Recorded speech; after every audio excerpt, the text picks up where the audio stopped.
Ndugu zangu wa Masea, kwanza naomba nimshukuru Mwenyezi Mungu mwingi wa rehema ambaye ametuwezesha tena kuonana siku hii ya leo. Sijui hata kama umepita mwezi mmoja tangu nimetoka hapa kwenu. Nafikiri bado mwezi mmoja haujakatika. Ni ndani ya siku 20 na nilikuja.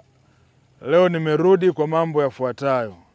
Cha kwanza, nimerudi kumshukuru Mungu pamoja nanyi kwa heshima kubwa mliompa Rais wetu wa Jamhuri ya Muungano wa Tanzania, lakini mimi kama mgombea ubunge na pamoja na ndugu yangu Mokiwa kama mgombea udiwani, kwa kutupa kura nyingi sana za heshima.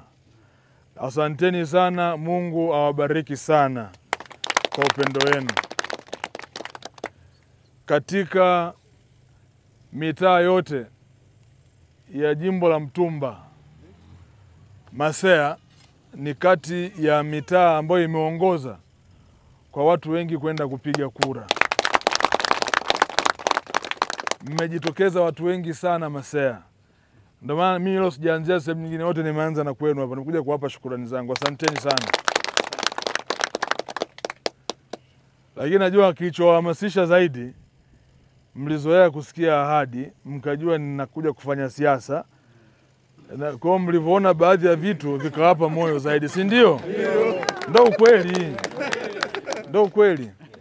Manake hapa Masea mlikuwa mjawahi kuona nguzo tangu kuumbwa kwa ulimwengu, si ndio? Na mnatamani kupata umeme ufike hapa ili vijana wetu wajiajiri, wakina mama wajiajiri na wazee pia wajiajiri. Umeme ukifika hapa unakuja na fursa nyingi sana. Kwa hiyo mimi nimekuja kwa ajili hiyo kubwa ya shukrani.